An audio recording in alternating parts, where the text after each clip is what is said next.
Sergiu in Romania was maybe a little bummed that most of the world thinks of Romania as being gypsies and vampires, which turns out it's not.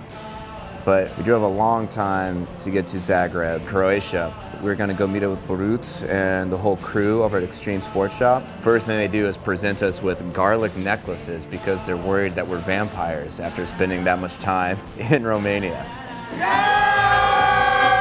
I thought it was pretty funny. Here's some garlic necklaces, here's a beer, let's hang out, and you know, let's just go skate.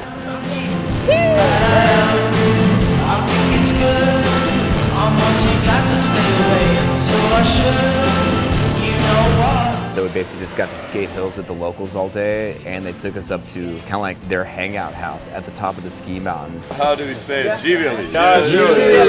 Cheers, guys. That's strong. Živjeli. And we just barbecued, had some beers, and enjoyed the sunset from up there. It was a great way to spend the day in Zagreb.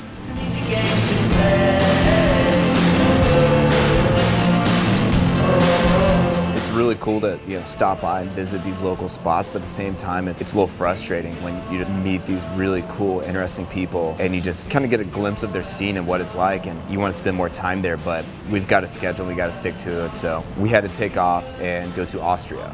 We only had a few things that we kind of wanted to hit with Austria. One of them was a cross-country ski track. So we're in Austria right now, and we are at the cross-country ski training facility. Some paved paths going through the forest. I was here a few years ago, and it was a lot of fun. Dillon was the one that told us about that. He'd been there a few years before. That's an ancient sticker. And basically described it as a downhill skate park. And he's pretty much right. That's about as close as I could think to making a downhill skate park.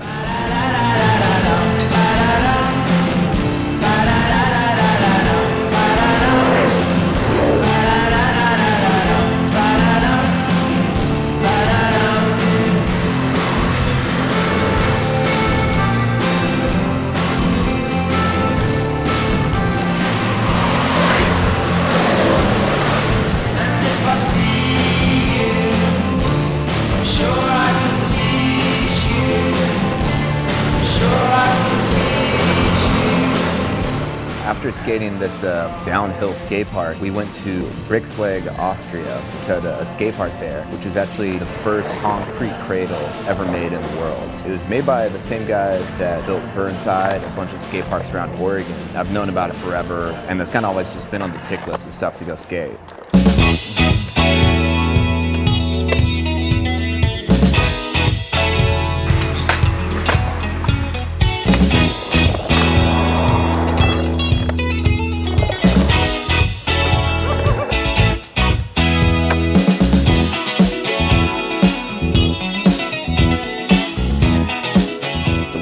There's one day left, and we were going to spend that day in Switzerland with the Shaka skate shop crew.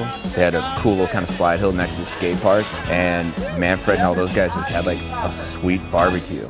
When you've been on the road for, I guess, just about a month, when you show up to like a nice park on a sunny afternoon and all your friends are barbecuing and they got cold beers, I can't think of a better way to kind of cap off the trip.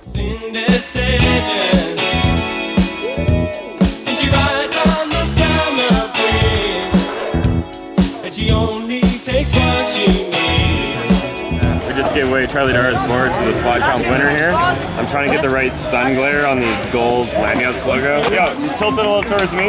Thank you, Charlie, for that board. Oh yeah. And get well soon. You know, we're done like barbecue and hanging out with the Shaka crew. We just hopped in the van, drove back to Germany, and that was it. Honestly, like never a dull moment. There was always something we were doing, something that had to be done. We did it. We all survived. Charlie got a little broke off, but he's all right, and made through 12 different countries in 35 days. Rode skateboards in most of them.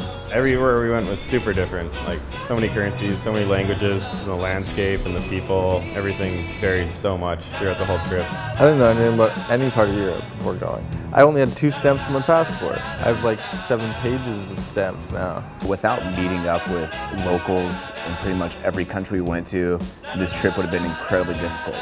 Showed us what to order, showed us what to drink, showed us where to go. Do you want to take a shot? It's cool. I feel like I've got friends in a dozen new countries now, and I'm already trying to think when I can go back and spend time with them again because it was amazing.